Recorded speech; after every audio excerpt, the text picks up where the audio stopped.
Flight Sim Universe. Okay, so I'm here in my Piaggio P-180, and it's a very nice dual prop aircraft here. The props are actually facing backwards, so it's an interesting and unique design that I haven't seen. It has two control surfaces, both that have flaps on them. It's great to fly, and let's get into this. So as you can see, the VC is very nice. It has all the gauges work. You can click on stuff. It's got a full autopilot, which is what I'll get into a little bit later. It also has a nice cabin that you can check out. So this is a segment from the cabin right here, which I'll be doing a lot of this time around. And as you can see, the airplane is now taxiing to the end of the runway.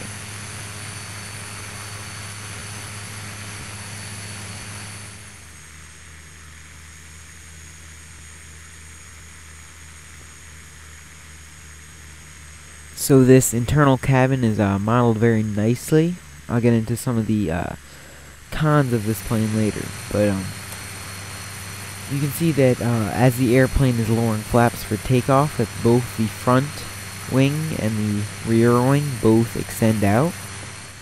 And there are several settings for flaps. For this one I only set one flaps because the front flap wing goes down completely. So it gives you a lot of lift, and it's basically not, you don't really need much more unless you are fairly heavy or you don't have enough runway. So here we are on our takeoff roll.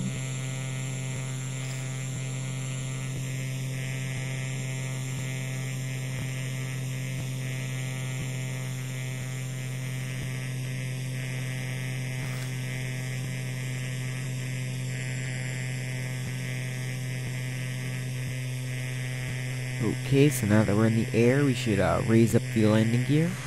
So it does have retractable landing gear if you really needed to know that.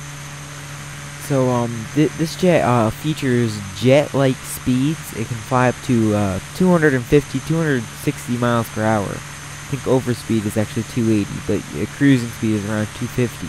So it goes very fast for a prop engine.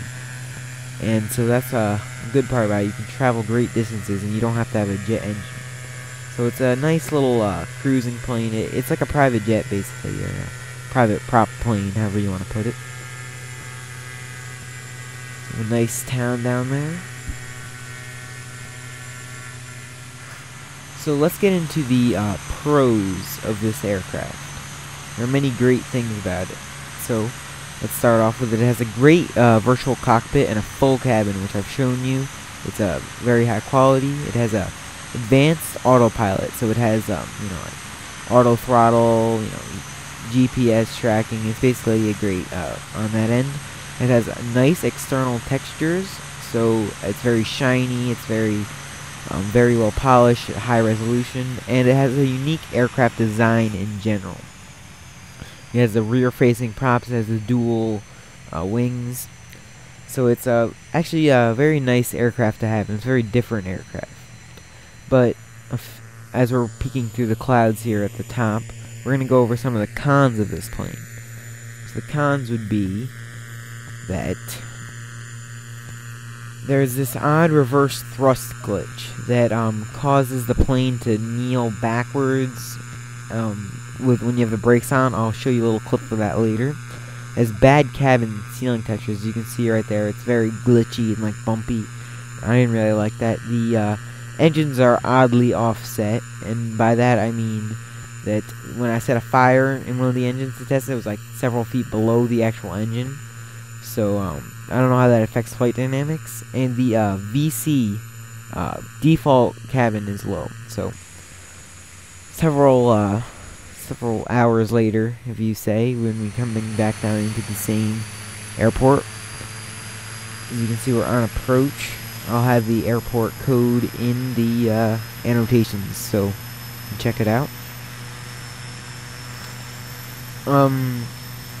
As we go back into the VC a few minutes later, I'll show you that the default cabin is actually like, it's like you're 5 years old almost. It's like you have to use the shift and enter keys, shift backspace, control backspace. You can look all those up online, but you can just raise and lower the camera, so you can't really see much. And when it's default, you have to really know how to change that.